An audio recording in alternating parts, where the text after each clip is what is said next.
Olá pessoal, aqui é o professor Ivan novamente, voltando com a nossa aula de limites, mais especificamente os limites fundamentais. Vamos abordar o segundo tipo de limite fundamental aqui. O nosso segundo limite fundamental, pela proposição lá, limite de x tendendo a zero, de a elevado a x menos 1 sobre x, será igual ao logaritmo natural de a. Com a sendo maior do que zero e diferente de 1, respeitando essa nosso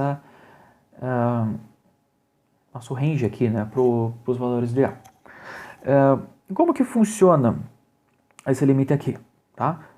Muito parecido com o limite de seno de x sobre x lá, nós vamos encontrar funções que apresentam exatamente esse limite ou então que depois de alguns artifícios de cálculo, a gente trabalhar um pouco com a função aqui que está sendo calculado o limite, a gente consegue chegar em algo parecido com isso. Tá? E a gente faz a substituição do nosso valor aqui, do nosso resultado. O limite para x tendendo a zero disso aqui é igual ao logaritmo de a.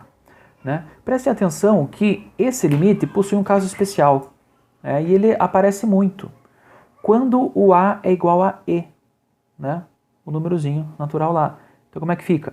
Limite de x tendendo a zero de e elevado a x menos 1 sobre x, isso aqui vai ser igual a ln de e, mas ln de e nós sabemos que vale 1. Tá? Então esse é o caso especial desse segundo limite fundamental, tá certo? E nós vamos trabalhar com esse tipo de limite agora a partir de um exemplo.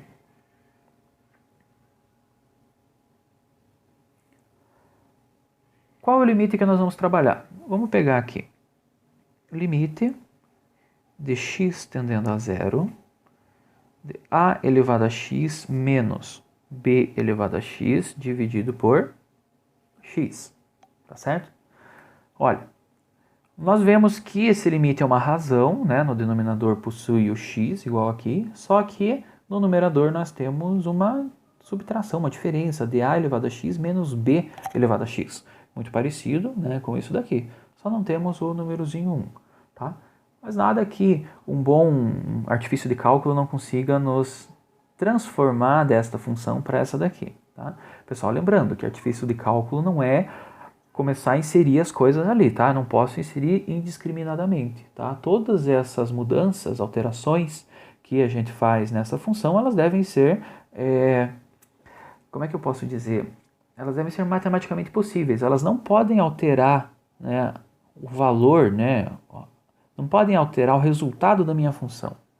Como eu já falei lá no exemplo, nos exemplos passados, considere que essa razão aqui seja, sei lá, 10 sobre 5. O que eu vou... 10 sobre 5 é igual a 2. O que eu vou inserir aqui não pode mudar o resultado final dessa função, que é igual a 2. Tá? Então é mais ou menos nessa linha de raciocínio que a gente trabalha com os artifícios do cálculo. Tá certo? Então vamos lá. Eu preciso escrever isso como a elevado a x menos 1 ou b elevado a x menos 1 sobre x. Tá? Para fazer isso, eu vou fazer o seguinte, eu vou colocar esse b elevado a x em evidência, ali na frente. Então nós vamos ficar com o quê? Um limite de x tendendo a zero do que? Olha lá, eu vou colocar o b elevado a x em evidência na parte de cima, tá? Aqui embaixo eu vou deixar o denominador igual ao x. Fazendo isso, nós vamos ficar aqui com o a elevado a x sobre b elevado a x menos 1. Professor do céu, como é que você fez isso?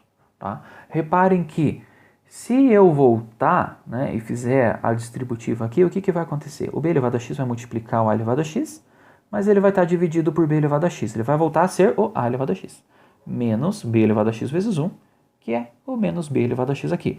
Então reparem, se eu fizer a distributiva, eu volto a ter isso. Tá? É isso que eu quis dizer com não mudar o resultado da minha função. Tá? Eu volto facilmente ali ao primeiro caso. Tá bom? Fazendo isso, nós podemos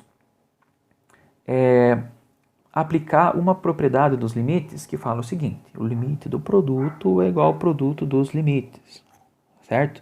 Então eu vou dividir isso em limite de b elevado a x tendendo a zero, do b elevado a x, vezes o limite de x tendendo a zero, do a elevado a x sobre b elevado a x menos 1 sobre x.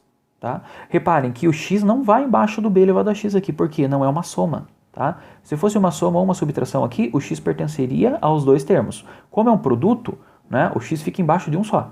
Como eu quero encontrar algo parecido com isso, eu vou deixar o x embaixo dessa parte aqui. E vou deixar o b elevado a x sozinho no primeiro limite. Tá certo? Então vamos reescrever. Aqui eu tenho na parte de cima a sobre a elevado a x sobre b elevado a x. Né?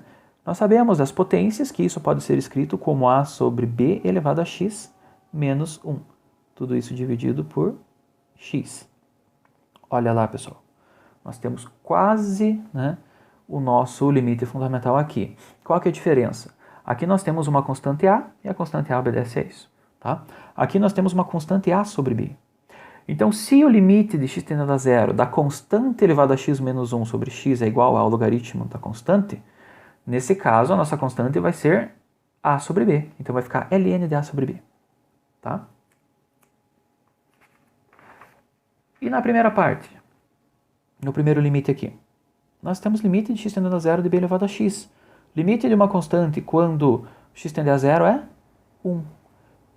Então aqui os dois limites vão resultar em 1, que é o primeiro limite, esse cara aqui, vezes esse limite, que é o logaritmo de a sobre b, que é a nossa constante. Pode ser escrito simplesmente como logaritmo de a sobre b.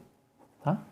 Então, esse é o nosso exemplo, né, que trabalha com esse limite fundamental. Espero que tenham gostado do vídeo, pessoal, e até a próxima.